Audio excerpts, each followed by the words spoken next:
है क्या? क्या ये सिर्फ एक ओहदा है, एक तख्त और ताज, या फिर ये एक ऐसा बोझ है जो रातों की नींदें उड़ा देता है? आइए आज क़यादत के उसी पोशीदा वज़न को समझने की कोशिश करते हैं जो अक्सर हमारी नज़रों से ओझल रहता है।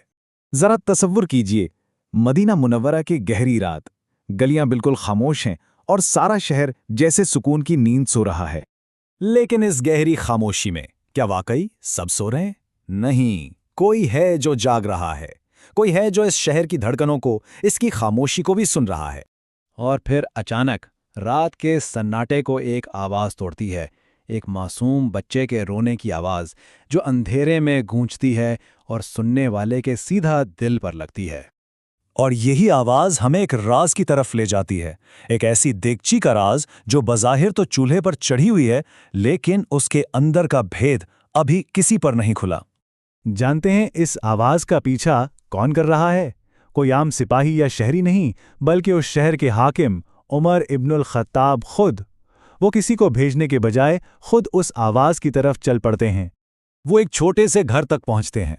अंदर का मंजर कुछ यूं है कि चूल्हे पर आग जल रही है, कुछ भूखे बच्चे उम्मीद भरी नजरों से अपनी माँ को देख रहे हैं, और वो माँ एक देगची में मुसलसल चमचा चलाए जा रही है। मंजर तो बहुत सादा है, लेकिन सवाल बहुत गहरा है। आखिर इस देगची में पक क्या रहा है? ये सवाल सिर्फ उमर रज़ियल्लाहु अन्हु के जहन में नहीं, हम सबके जहन में गूंजता है। और फिर वो जवाब आता है जो तारीख के औराक में हमेशा के लिए महफूज हो गया। वो माँ कहती है, इसमें कुछ नहीं, मैं तो बस पानी उबाल रही हूं ताकि मेरे बच्चे इस आस पर सो जाएं कि अभी खाना पक जाएगा। ये अल्फाज सुनने थे कि हाकिम वक्त के कंधों पर मौजूद बोझ जैसे कई गुना और भारी हो गया। ये सिर्फ चंद बच्चों की भूख का मामला नहीं था, ये एक हाकिम की जिम्मेदारी पर उठा हुआ सवाल था। उस लम्हे उमर रज़ियल्लाहु अन्हु कोई हुक्म जारी नहीं करते, ना किसी खादिम को आवाज़ देते हैं। वो खुद कदम उठाते हैं क्योंकि वो जानते हैं कि ये जिम्मेदारी किसी और की नहीं, उनकी अपनी है। उनका रद्द अमल देखें, कितना फौरी और कितना ज़ाती था। वो सीधा बैतुल माल की तरफ दौड़ते हैं, आटे की एक भारी बोरी अपने कंधों पर लादते हैं और खुद उस बोझ को उठाकर उन गलियों से वापस उसी घर की तरफ चल पड़ते हैं। ये सफ़र सिर्फ चंद गलियों का नहीं था, नहीं, ये अमल और जवाबदेही के एक गहरे फ़लसफ़े का सफ़र था। एक ऐसा सफ़र जिसकी मंजिल सीधी रोज़े क़यामत से जाकर जुड़ती थी। अब रास्ते में उनका एक साथी उन्हें देख लेता है और वो मदद के लिए आगे बढ़ता है कि ये बोझ मुझे दे दीजिए। बज़ाहिर तो ये एक आम सी मदद की पेशकश थी, लेकिन उमर रज़ियल्लाहु अन्हु के लिए ये सिर्फ आटे की एक बोरी का वज़न नहीं था। उस पेशकश पर उनका जवाब क्या था?